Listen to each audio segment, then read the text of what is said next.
having everyone go get something to eat and just thanking everybody. So that's as far as we got. Excellent. Good evening, everyone. We're going to call this meeting to order. This is an informational meeting because we don't have quorum tonight. Vice President Garcia is not feeling well. So we will make this an informational meeting, and we will approve the minutes at next meeting. And we can start with announcements. Final comments, committee and guests, item number 9.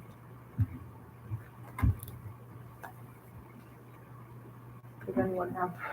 I think it got mixed up when they entered it, so it should be the welcome and introductions first. Got it. Okay. I think it got started. I'm not sure what happened. Yeah, somehow the announcements got moved ahead. Yeah. So why don't we start with welcome and introductions. I'm Elizabeth Goldberg. Nice to meet everyone. One of the committee co-chairs and also on the school board. And Gina we're here with Sylvia, Gina. Director of School Counseling. Natalie Fleming, Director of Social Emotional Learning and Mental Health. Sandra Stewart, Chief Student Support Officer for the district. Karen Weatherall, Rhode Island Healthy Schools Coalition. Jack Dusty, I'm a parent. I'm on the Healthy Relationships Group. I'm Alex Ray. I'm the marketing manager at Sodexo. I'm Lori Moyes-Sears, I'm the Director of the Healthy Communities Office. I do not sit on a subcommittee just yet. However, my staff all are represented on each. Hi everyone, Hannah Woodhouse. I'm with Sojourner House and I'm filling in for Lucy. Hi, I'm Lynn Conco with Sodexo Operations Manager. I am Aaron Leonard, Operations for Sodexo also. Hi, I'm Nick Dobbins, Chief of Communications for PPS. I'm Al Kushner. I'm the clerk to the school board. Great to see everyone. Sandy, should we move to updates, or did you have First, time for the? We're going to do communication and outreach first. Okay, great. So we invited Nick. Nick, thank you for joining us. Of course. The committee has been talking a lot about a lot of the great things that have been coming out of the different working groups. And we are setting up a internal communication hub, which I'm going to be doing a Google Classroom, where we internally can be spreading out information.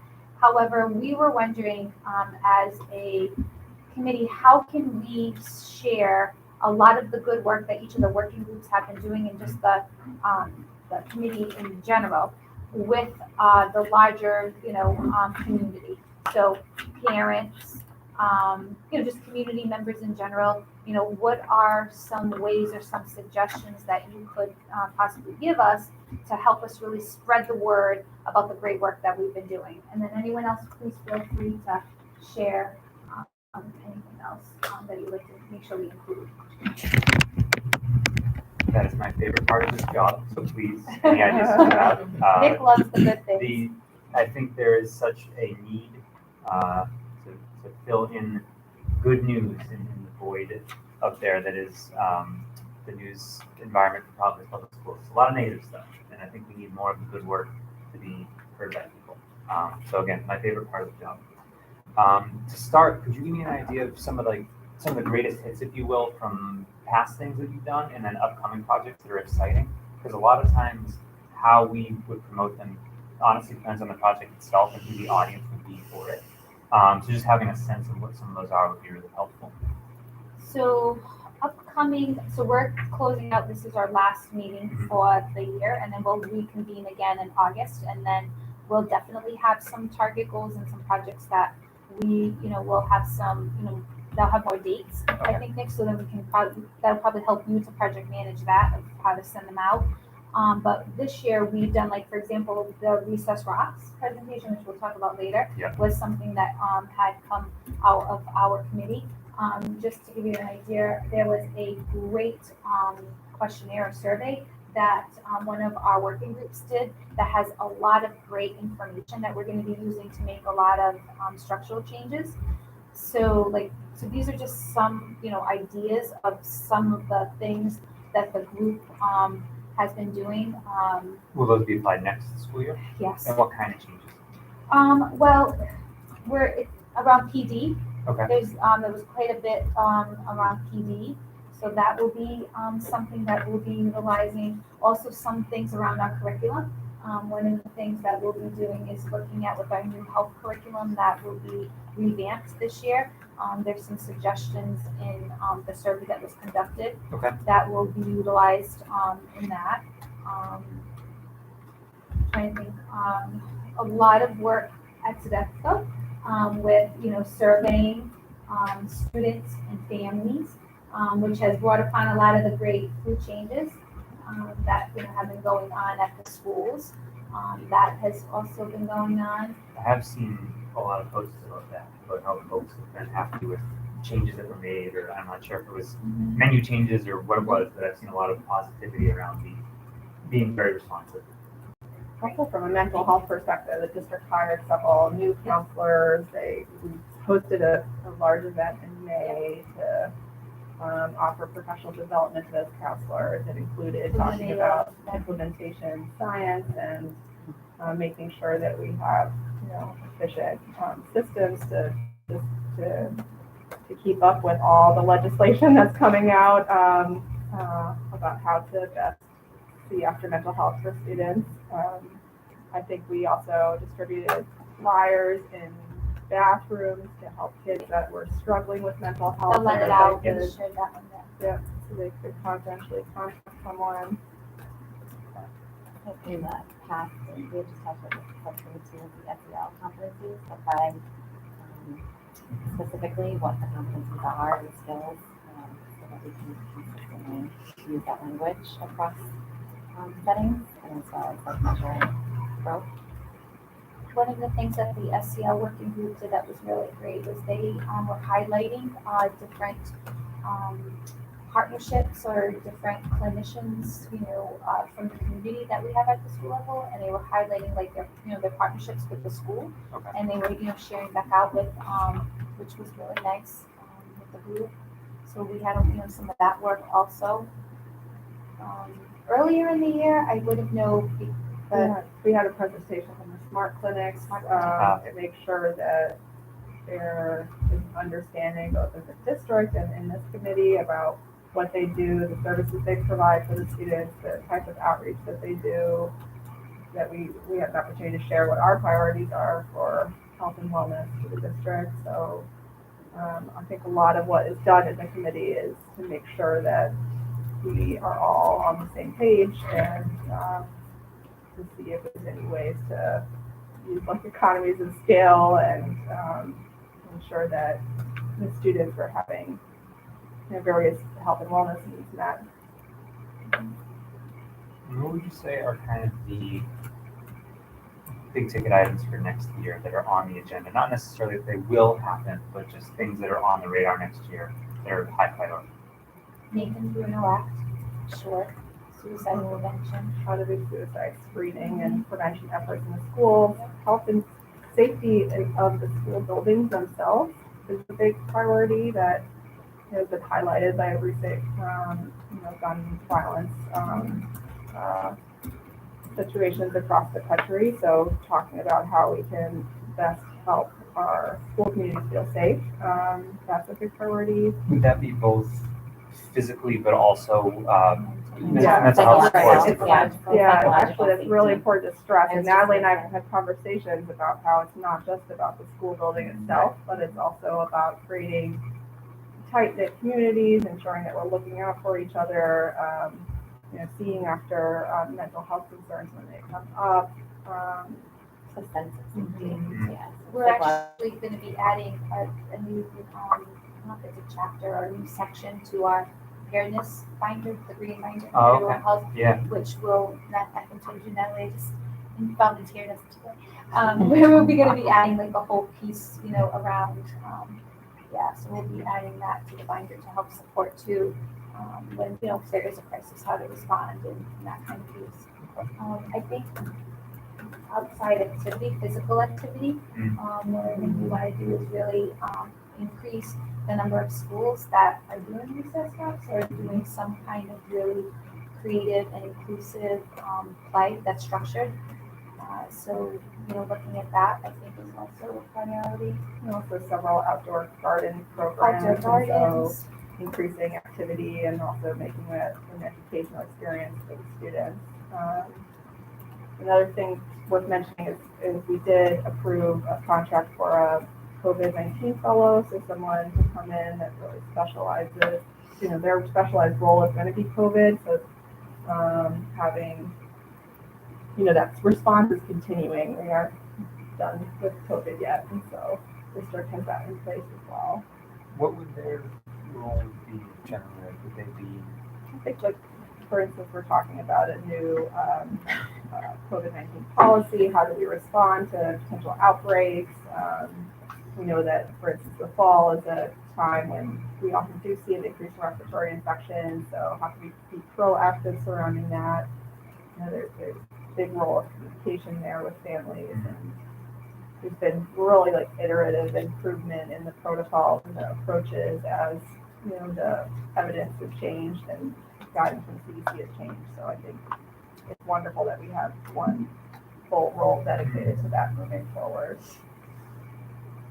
So just as far as just the awareness in general of health, right? What does health mean and what does it encompass, and that it's not just nutrition or physical, cognitive health efforts. So mental health, physical health, nutrition, insurance things, other ones, but just a sense of how do we continue to build that in of but every time we do something, connecting it to this is health and this is enhances your ability to learn and access your education and academics, and that they're tied. A good example of that is one of the things we've been working on as a school board is absenteeism, both absenteeism in students and absenteeism in teachers. And we know that chronic diseases and illnesses often lead to those absences. So Mental health also. mental health also. Anxiety. So Anxiety, stress amongst our kids. Adults too, but So as we kind of build up that counselor and social worker and psychology know-how in the district, can we reduce those absenteeism rates? Is that part of the puzzle? There's a lot of these that I like for back to school ideas already. For example, that one I could see a health reporter doing, a back to school thing in late August of a new way that Providence Public Schools is tackling absenteeism, and introduce any new roles that we have associated with that. I think the whole child. Right, and I think the end goal there again being absenteeism has been a problem also, and if we help fix that, well then that helps fix academics and it snowballs. I could also see definite back to school on the COVID fellow, for example, because COVID's not going away. Every news station is going to be doing a COVID isn't gone story in August, and there's our proactive response. We don't say that. Well, no, but that's going to be their angle coming in. But this is our proactive way to handle that already, and a new thing that we're doing. One thing to keep in mind for stories that are easy to pitch are anything visual. So recess rocks, which we already got on TV today. Kids running around is a no-brainer, right? So anytime we expand that, I think that one is a good TV pitch because they need pictures to show. Anything that is new. So again, we were just touching on a couple of things that are coming up next year that we haven't had before. That always is a nice little hook for news. Anything that we can tie to a specific person. Anytime you want to tell a story, attaching it to an individual is always a great way to do it. You'll notice, TV, newspapers, no matter what it is, they build it around one person. They can tell you their story and they're representative of the greater whole. So any interesting characters that you have associated with any of these, be it, a student success story or a family that just moved from overseas, and anybody who has a good human interest story that comes with them, please, that's an easy way to get people to notice. So really, whatever would stop you from scrolling is kind of my rule of thumb for people, right? Whatever makes you stop in your feet and go, oh, what's that? If that jumps out to you in any of these things that we have coming out next year, please flag them. But we have a lot to work with already, so I'm optimistic. How about even the grow Oh. carts that are, did you see, Nick, when you came, if you go into the cafe? Yeah. Down here, there's these grow carts that are indoor. Oh, yeah. That are all in schools, that Sodexo's partnering with. Oh, they're in school buildings now. Yeah, Oh. and on that, if you go there, I I took a got it. picture of it, it tells you Yeah. all the schools that they're in, but teachers are having students work with them and learning and science, I think that's a great. Yeah, that and Yeah. the gardening too is big. Again, Yeah. visual kids working, you know, Exactly. like, those And that's types what of those are, things. kind of indoor gardening, but they do have outdoor. Also, the field trips coming back. So then- How about just the way our committee is set up on it? There are so many different groups that, I mean, I know we're a little low numbers today, but normally there's just so many different, we have so many different groups that are represented here, like, you know, Healthy Coalition, we got, you know, people from, you know, City Hall, like, there's just so many different names. You know, we have parents, also a physician, like, there's just so many, you know, so I just feel like this is just such a really nice, comprehensive, I mean, I don't know if that would, but you know what I mean, like how we all come together to really support, that's why you're the comms guy. I agree 100%. So everybody knows that I worked for Channel 12 for a long time, for like 11 or 12 years or so. So it's my background. I agree 100%. They won't do a story. Yeah. But we can back our way into that by getting them to cover some One of of these these other and things. then mention And then, it. yes, and then again, this is an initiative through, and then we mentioned the groups that are associated with it. Okay, I have a way to pitch it. Let's get a student. We need to get a student on this committee. And if we can get a student, then that's the story. The student who cares about this, who sees that as a group where their voice could be heard and they could make an impact in their schools around health and wellness. Like, or get a couple, I always think you need two, but you don't want to come along. And but- they would be helpful in connecting us with other Couple students of- who could be the yeah. face of the Grow Yeah. Card story Yeah. or whatever the case may be. Because again, that's what will ultimately get somebody to say, yes, I'll send a reporter to that if they can build it around the kid. And I know this is probably like something that makes you stop in the moment, but like just the idea of a multidisciplinary team. Of like, that's what we are trying to build at the schools too, is that it's teams that represent the different, a student, a family member, an outside agency, a physician, like so that we have all those perspectives at the table and making the best decisions for the kids, the most informed decisions. Yeah.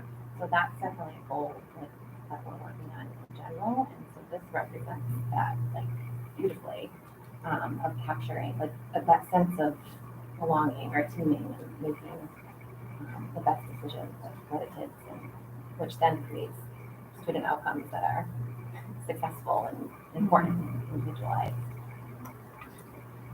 And that you're together, we need to feel like together, like that sense of belonging to something and like working together and connected. You know, pulling strings a little bit, but I think something around like Absolutely. that teaming, we need those at the Building schools too. Like, relationships. Mhm. Major focus next year, building relationships. And I think that's a great way to do it again, where you start off, you see the kid doing the gardening program, just for the sake of argument, right? And I don't know, they use the food at lunch at school or whatever. So that's the top of your story that hooks people in.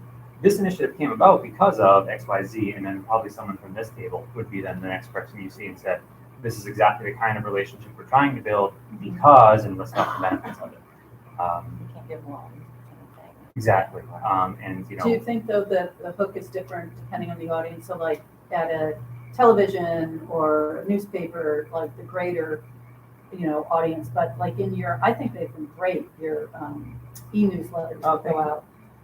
That are just done really well. I mean, I open them and really kind of scroll through, but like that's a different audience. I think it's a little bit more invested in the community, and I could see maybe some of those other stories that may not attract more general attention might be something that a parent goes like, oh, that's really good to know that they're putting together these multidisciplinary teams. absolutely. And then the layer below that would even be targeted to actual school communities, you know, the families of a particular school that a certain program is started up.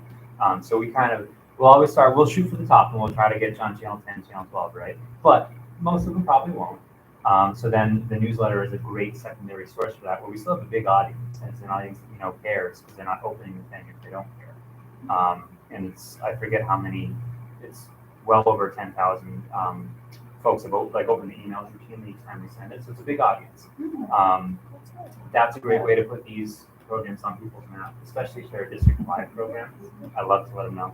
But then again, the layer below that, it would be to say, Eastside Hopkins families, here's this great thing that just started, and if you want to sign your kids up, here's how you do it. It doesn't have to go to the whole district necessarily, but it will help that building's program out. So you do have to, based on your audience, you kind of choose your level. And can I just ask you a question, Nick? Because I wonder today, like I couldn't watch Barbara's on that Thursday night at 5:30. I'm like, who has a television on and is at home at 5:30? So what really, like how many people, I'm like old, so maybe I might, or right, how many people are actually watching news live versus where are people getting there? Kind of like, from your perspective and expertise, where do you send this information out? Now, this is going on about 3 years old now, my knowledge of this. It's when I was last in a TV station. They study that thoroughly. Rhode Island is actually a really strong market for TV news. It's a little bit old-timey in that sense, where the majority of folks still in Rhode Island get their news from TV. And the viewership has dropped like historically across the board, but it's still in the 6 o'clock and 10 and 11 o'clock news are still really strong. And then morning news kind of fluctuates depending on if school's in session, because in the summer nobody watches morning news. And it depends on the demographics and all that type of stuff. But overall, TV is strong here, and then if they don't watch, they're loyal to the website of the station or the social media of the station. So if you get yourself on TV and they have those other platforms, you tend to reach a lot of people. That's, to me, and obviously the TV guy says this, but I think that's where you get the biggest bang for your buck. Projo is really falling off. Boston Globe is very much on the rise. But don't discount, like we got in Providence Business News today for the 5-star rating at Bright Stars at at Youngwoods. for preschool. So don't forget, there's other, and like Providence Business News, we've actually landed a couple stories this year for the CTE program across the street, and kids who are like filling the skills gap in certain industries and stuff. So there's always specialized places. Rhode Island's, it's a strange little sandbox, but there's a healthy news appetite in the market, and I think that I feel like there's an opportunity here to kind of fill. How about some of the weeklies, like the Spanish language newspapers, and you pitch those too? A lot of it will kind of be specialized on certain things. We've gone on Cordea Radio a few times with the super to plug certain programs, or when we were doing vaccination clinics and things like that. So it all depends on what audience you want to reach. I think the thought for student audience too, like the influencers, like social media influencers, like role. And we have some AV capabilities at PCTA. They have a studio, they do podcasts. Like there's ways to get creative with it. We have Ariel, our videographer, who's terrific. He goes to a lot of events. There's ways to make sure that nothing falls through the cracks. Do you think for our newsletter, maybe for the fall, we could do like a spotlight of the committee? Because I'd like to get more teachers. I don't think we have a lot of teacher representation on we did at one point, and then it seemed that, people retire and, things change. So I was thinking if maybe we could do like a spotlight at the beginning, with sharing, about the committee and about the different working groups, and that hopefully could attract some teachers. Do you need folks for the fall? Like, do you need them already on board in the fall? We're going to do a summer newsletter, so we could. We could take them anytime. Okay. We could take them anytime. And I think it was COVID. We had some incredible teachers who were involved in gardening, farm to school. They went on a retreat several years ago to Vermont. I mean, really. They would come to the meeting. Well, they were on a working group. Okay.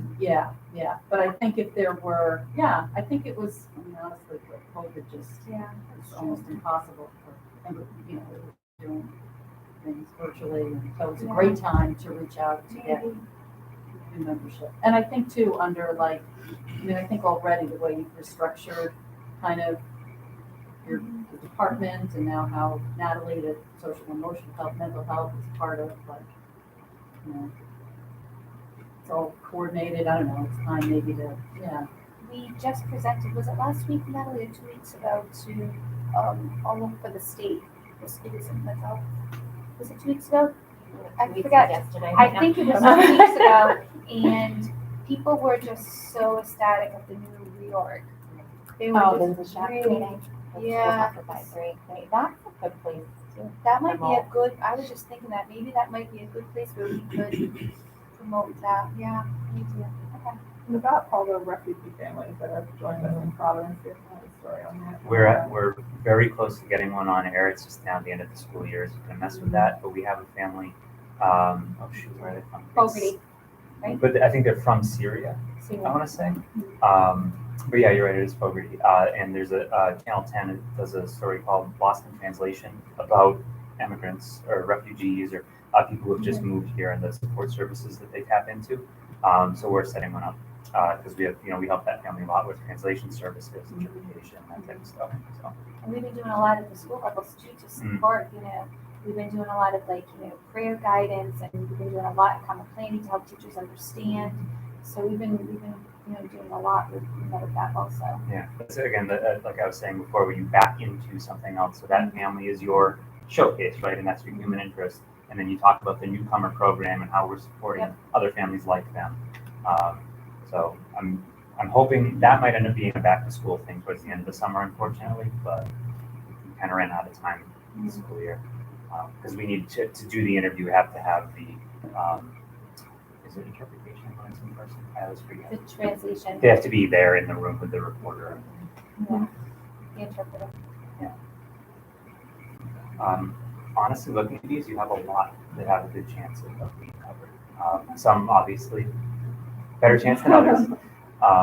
But yeah, just really, if you notice, so for example, the Nathan Bruno thing and suicide screening and mental health prevention, if there is a family who, had a crisis averted and is willing to talk about it, like, my God, they're, things like that. And I think with these programs, try to attach people to them.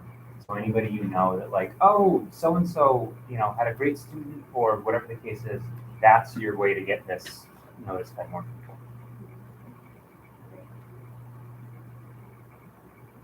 This was very helpful. We knew we could call the right person. Does anyone else have any ideas or questions? We often do it, I bet they do this, not in every school, but we also often do kind of fundraisers for kids with food needs and hunger issues in the schools. We get calls out from the principal at my kid's school to support those families with food insecurity. So I Clothing think drives. it's important that people know that how many kids we care for that have food insecurity in the district. Which school? There's a school that has a giving closet. There's someone else in A town, but a lot Venture of us are has short. one too. A Venture has one where the kids actually go shopping. I Yeah. don't know if you've been in there, but No, there's there's a shopping middle there. school, I think, that had this one, but it was just West Broadway has one, but I would say most schools, social work and psychology offices have yeah. trees and But the things, one at A but- Venture, they but, literally yeah. go in, have shopping bags and just, they don't pay for anything and just shop in the room and take whatever they need. And it's not just food, there's toiletries and all kinds of stuff in there. It's really neat. Yeah, that would be a great thing to raise awareness of around back to school. That one you want to be very sensitive to the families and the people who go, because some of them don't necessarily want folks to know. But I think the availability of that stuff and the folks who do the volunteer work to stock it, that's a real story there.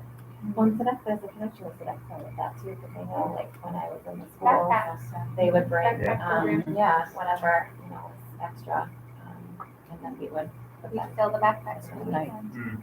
It's another one that could be good. Nathan Bishop this year did a pilot project with the Rhode Island Schools Recycling Club where they are working with the students, and then they have some parent volunteers, and they have a sorting station. The kids all set it up so that they're diverting food waste, and they really are analyzing like how much is wasted food and making sure that it's being recovered and then used where it can be used. And there's a lot of things that have come out of that. Yeah. I'm smirking because we got them in the Proto for that Oh. program. Oh, he was a Jim. I remember saying to him, "Oh my God, wasn't it like top of the fold too?" It was a great. well placed, yeah. Yeah. Oh yeah. But That's not right. to say I forgot that about we that. shouldn't Yeah. try No, again or that's anything. right. I remember seeing it, and texting him, going, "Oh my gosh, there it is." I know two schools that have volunteered to do that in the fall, two Oh. elementary schools, Please, MLK and Barton Gregorian. excellent. Yeah. And think of it, just Yeah, we're connect, excited like, about that this is Video tough, is I think. organized. Yeah. Excellent. I was just thinking about another parent related thing, which is, at our school, at Barton, our parent liaison to the district, which is like a new program, right? I don't think that's been around for very long. It's done a lot of SEL work, like social emotional learning work. And so, I mean, certainly you could feature her because she's awesome, but I'm guessing there's a lot of parents in a lot of the schools who are these parent liaisons who are doing Don't make it cool, fun. interesting things that Mhm. would be newsworthy. That is a new program, the parent liaison idea. Yeah. From It's stated very goal. different in different schools, so Is I that don't really do know. the other schools have that? No, every school. Every school Yeah. has it. Every school, right? Yeah. Okay. I think that's an effort from the parent advisory council to have PTO, have a PTO in every school and have a parent liaison in every school, so that Yeah. Yeah, we we can can talk to hear people the, and perspectives make a little of folks in every school. meeting. Historically, there's only been PTOs at some of the schools in the district, and it's been a concerted effort this year to get more parents involved. Speaking of that, if you need folks for any of these programs, we can put that in the newsletter too. Happy to do that. I actually reached out to PAC today because I think they have a few spots to fill for next school year coming up. So we'll probably put a note in the school newsletter for them. So we actually have a section down the bottom where we'll put a lot of things like that, looking for volunteers or what have you. So.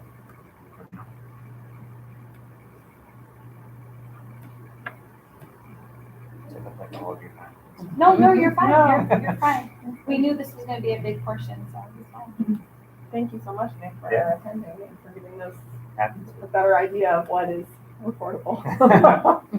I know Yeah, and it's a- exciting to think that all the work that's being done, that people are more aware of it and, I mean, I think just the fact that we sat for 25, 30 minutes, almost with a laundry list of things that this committee has done is incredible. So, the more we can get it out. Yeah. I'm just saying, anyway, sorry. Natalie will be emailing you tonight. There are I 5 have more to leave things it I brought alone. up. I've learned Natalie doesn't mess around. We were trying to pull off the event for today, and she's at like 10 at night, like gathering people and making Oh, it happen. yes. It was impressive. Oh, yes. And he's like, leave me alone. No. I was thinking any time that we can just say like that self-awareness, that stuff, like some way of just like recognizing the 5 or competencies of social emotional learning, because it's just like we do it all the time. It's just that nobody knows and has a language for it. And so building that across the community and the school of like, just with the conflicts and all of those things, that that's all social awareness, self-aware, like it's, so somehow maybe, even if it's not like all 5 all at once, but like every time we do some story pointing out where it falls within that.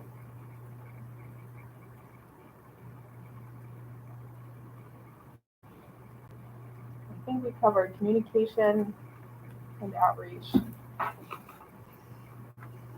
Google Classroom update, is there anything specifically we have to mention? So, yes, Yeah. so the Google Classroom's up and running, but we found a little snafu last month that when people went to go sign up, it was getting blocked by PTSD. So I have Peter Santos, he's been working on this with me, and I think we have come to a consensus how we can work around that. I think, are going to have the members who are going to enroll in the classroom have a district, what we call our SAF, which is a system access form. It's easy. I'm going to put the link, and you would just fill it out. I'm going to put the directions for everybody. It's easy, but just in case you want to put the directions. And then you would put me as the approver, and then I'll go in and approve everybody's. And then what they'll do is they'll give you a Providence Schools email for Gmail, and then you'll be able to get into the classroom, and we won't have any problems. So it's a little bit extra step than what we thought, but the good news is at least it'll be workable. So I will get all of that up and running with the Google Classroom information, how to sign up, plus the form. So that way everybody has it, and then hopefully by August we should have it all up and running. And I'll use that to send our invites. I'll use that to have the most latest information. So if you have anyone, please feel free. Anyone who wants to join, please share it with anyone who wants to join and be part of the committee. and then they'll get to be part of the classroom. They'll get, I'll put out the agendas. We'll have a place to share all information, and we'll use that, and we'll kick it off in our August meeting. So that's what we'll do with that. But I'll be sending that. And I did get your email, sir, so I'll add you to the invite now. So that's Thank you. No, thank you. So that will be to come. Wonderful. And I think we have a recess rock presentation. Yes, so I wanted to share with the committee that we're really excited. We have 2 teachers from Mary Fogarty Elementary School, and in a little while at our regular school board meeting, they will be awarded. I don't know if you want to show the camera. No, There's one. So we have 2, John Passarelli and Ken Anderson, who are 2 physical educators at Mary Fogarty, and they are named our 2022 champions, recess champions. So they were nominated and chosen from amongst the nominations, and that's what Meg was out there the day when Barbara Morse from Channel 10 did a story, which we should share with the group because it was really great. And I will say what's quite impressive is that the Recess Rocks initiative has been going on for 7 years, and we've worked with over 100 schools. But Mary Fogarty was in the first year of 2016, so that shows that commitment from that school, the principal and the staff, that they've continued with all of the strategies and creating a safe and inclusive playground, and also this past year created a youth leadership program. So that's these young, like the 5th graders there, are taking on a lot of the responsibilities for setting up recess and organizing the games and making sure everyone has choices and is involved in something. So that's really kudos to the 2 of them. So yeah. At 6:30 at our regular school board, we'll be presenting, taking some photos. They'll be coming along with administrators today, and we're trying to get more schools. We had a great turn. We sent to all the elementary schools, sent an invite to anyone who would like to participate or get more information. And we had a great, great response. So hopefully we'll, I know a lot of people from Recess Rocks were going out to the schools, which is great, which they do. They watch and kind of observe what's going on and then give recommendations, and then they, will enroll them into the program. So hopefully we'll have a great, new cohort for the fall, so that way we can kick it off and really have it at other schools. Then, as Karen had said, we've had some schools who participated but kind of got a little lax with COVID or staff turnover. So we want to really do a reset. So we're really excited, and we're hoping to really expand that program. And Fogarty is really, I think you said gold star, and I agree with you. I think they get a gold star. They've set the standard really high, and I think they're a great role model for schools who want to, see what it looks like and how it works. I think they're a great resource that we can have to really send over. Because what we've seen a lot with our kids with play, they are outside, they're just running around. And that's where accidents happen, falls, and hurt, right? There's no structured play. And one of the things that this program is so great, I also had done at my previous school, is it really is inclusive. Everybody's, included. Kids have choice, a lot of activity, physical activity. They have a lot of fun games. I remember as a staff going to the training, and I think the teachers had more fun, than anything else. And it's a great way to build community and relationships too amongst staff. I noticed that, we laughed a lot together as we participated and played these kid games. So it's really, and they incorporate a lot of mindfulness, which I love, a lot of breathing, and so just really great. So we're excited tonight that we'll be presenting Fogarty with this really honor and recognizing them for their hard work. So I just wanted to make sure we shared that with And I do just want to say that Blue Cross Blue Shield of Rhode Island is the sole funder of this that makes it free for every single school. It's their largest community investment, and they really are committed to to serving and to be sure that they're addressing communities that might be, that it's equitable, so that many of the Providence playgrounds are. I remember going to Webster, which was another really great school, and thinking, wow, it was just this small blacktop. And how do you send out all these kids and have them have fun and be safe? And the program really worked there as well. So just want to say that we're really committed and I know Blue Cross is to investing in Providence and doing what we need to do. It's harder now, the 2 days, and I appreciate you saying that, Sandra, that how much it meant for your team, that it was almost like a team building activity, because it really has been a 2 full day session of a team from the school. And we've learned the principal has to be there. When we started it, and I can't remember, I don't even know if Courtney was the principal then, but at Fogarty, we just said a team, and we realized after that first year, the principal has to be there and the PE teacher, because you really need that, that strong leadership for it to be sustainable. So we're going to do whatever we can. We're going to work together after these, what we call consultation visits for the other schools. Coach Jesse, who's going to be up there tonight from Playworks, will go out, observe, actually complete. We have it's called the Great Recess Frameworks. A lot of it's about team engagement between the adults and the students, so that it's not what we hear, people either if they're, just looking at their phones, as long as there's no blood, we're not worried. It's really They're in looking there at playing that. with kids. Exactly. Engaging with the kids and using positive language and having everybody, be kind to each other. So anyway, after we find out where things are, hopefully we can put together a plan so that we can do those full trainings, which we know work. If we can get those resist teams. So. I was genuinely impressed with the program. Oh, watching it, yeah.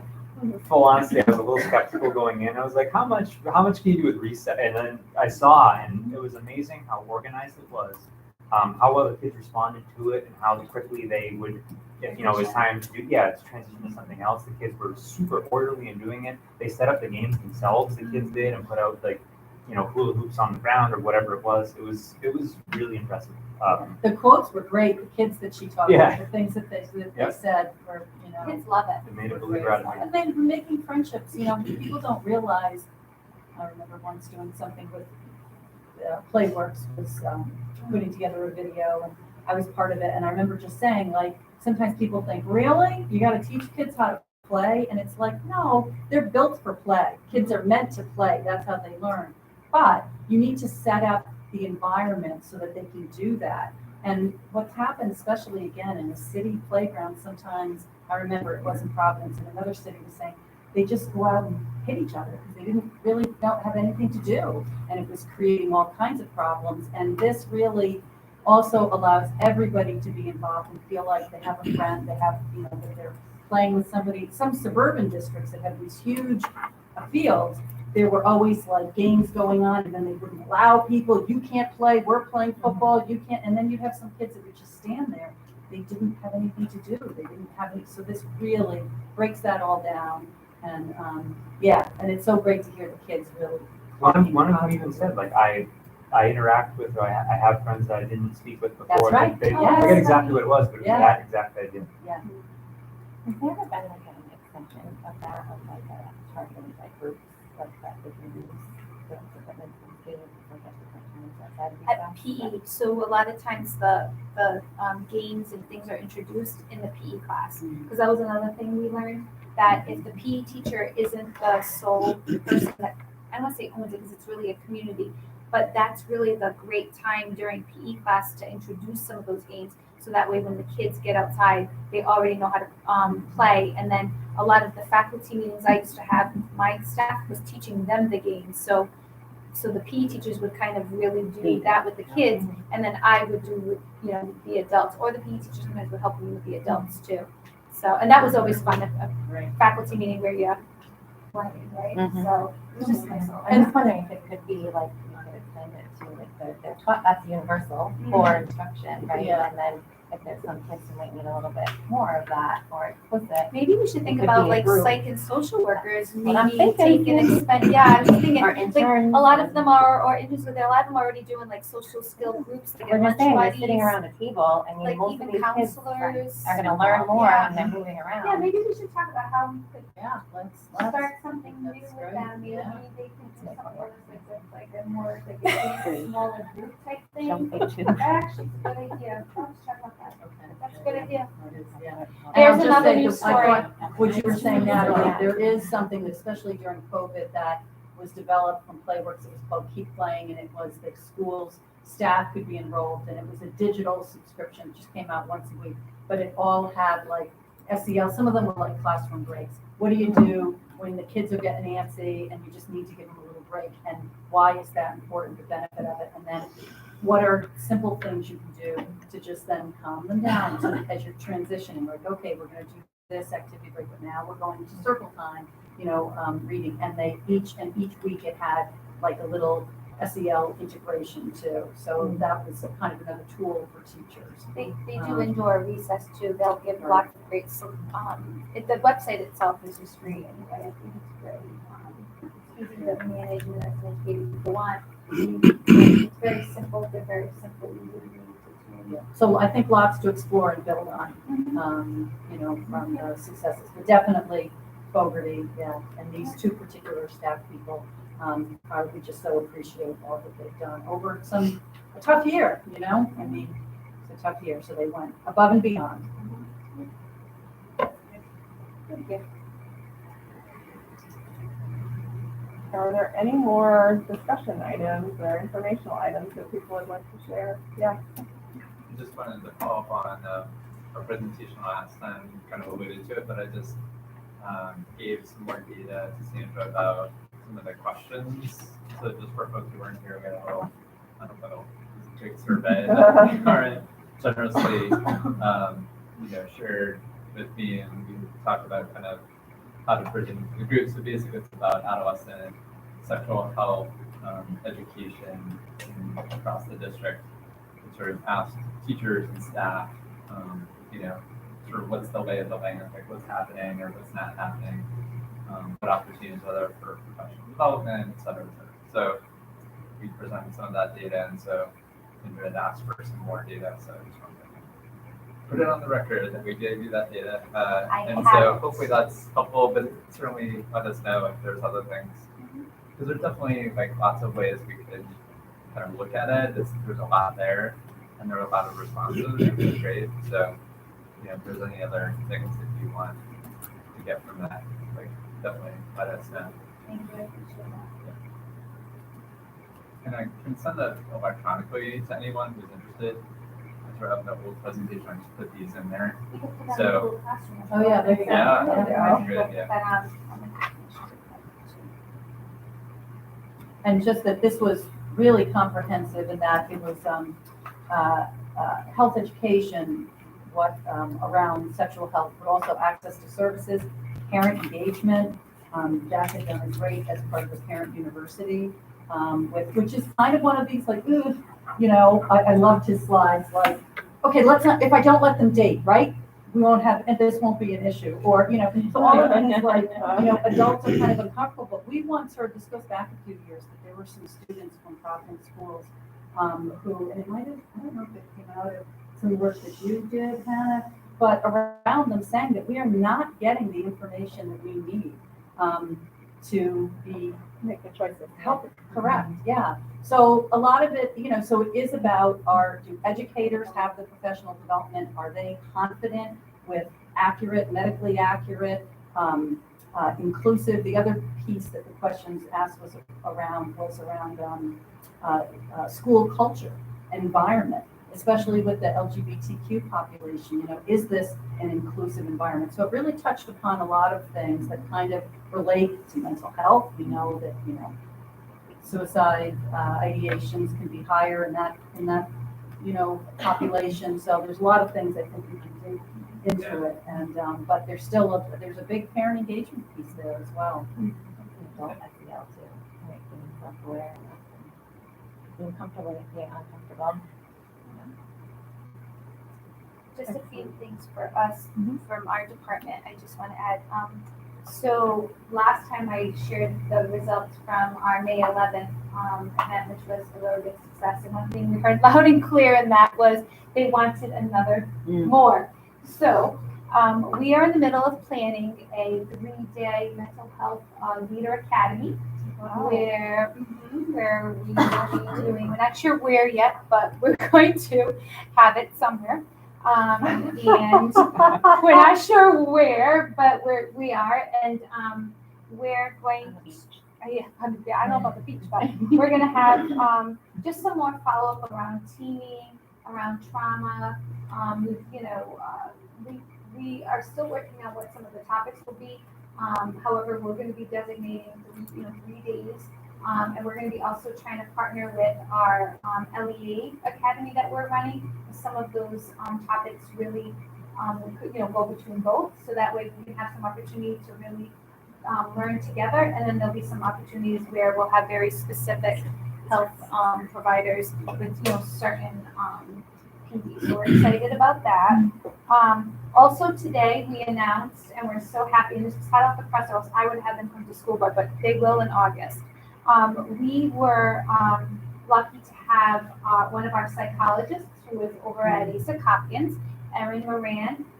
She is the psychologist of the year and school psychologist of the year, and In Rhode Island. In Rhode Island, yeah. And she just is, what an honor, and we're just so blessed to have her in our district, and we're so proud, and we're really excited. And we also had the first social worker of the year in the state of Rhode Island, school social worker in the year, Andy, and Andy's another just incredible. She's over at Young Woods. So we had a event today with the governor, and thanks to Natalie and Nick who coordinated it late last night. They were given citations from the governor and the commissioner, and it was just a really great event, and we're so excited. So we're gonna make sure we invite them in August, so we can, for the August, or if there's a July meeting, so that way they can be recognized, because we're really excited for them. So we just wanted to make sure we share that with the group. And just for us in general, on my team, we just want to thank everybody. The committee has been so welcoming to us, and we are just really excited to be part of this work and really connect our office with a lot of the work that's been done in this office. So thank you to everyone. As I was doing my tour, which I'm going to still continue to do, and then be assigning some team members to each of the subcommittees. And we just want to say thank you, because I know you've been working so hard. There's been some change, and you really welcomed us and made us feel part of the group, and we really appreciated that. So thank you to everybody, and thank you for all the hard work you've done all year. And thank you also from the school board, Sandy and Natalie and Gina for their excellent work, and thanks for being here, Nick and Al and all of our committee members. It's really been a wonderful experience to be on this committee. So I can't believe we're closing our last meeting. It seems like, I don't know where the year has gone. Everyone's ready for a break though. As students, teachers, families, everybody's ready for a break. So it'll be a great Friday. So wishing everybody a great summer, and we'll be reconvening in August. I don't think we have the date yet, correct, October? I don't know the date off the top of my head, I'm but not sure about the we will date. communicate about that. And in the meantime, I'll send out the legal information. So if you have anyone in your department or anyone who in the communities would like to join, you can send it to them. So that way, that'll be our new hub for when I send out communication. In July, next month, how about the August one? I know summer sounds so long. It's like 6 weeks. I know, and we're going back early. I mean, we're going Yeah. back to the old days. Years Yes. and years ago, we always came back in August, and then for years, we started coming back in September, and we're going back to that.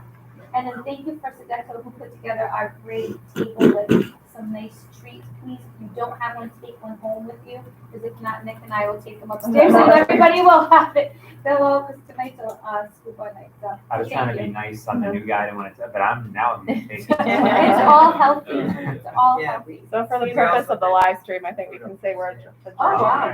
Yeah. Okay. Thank you. I have to say, but I knew that, because I'm like, oh, we sent that out. I think it's nice that it goes out to the community right before, like saying, this is gonna be. I was amazed at the staff and stakeholders. Are you staging Found upstairs? out through the press, Nice. like, can't rely on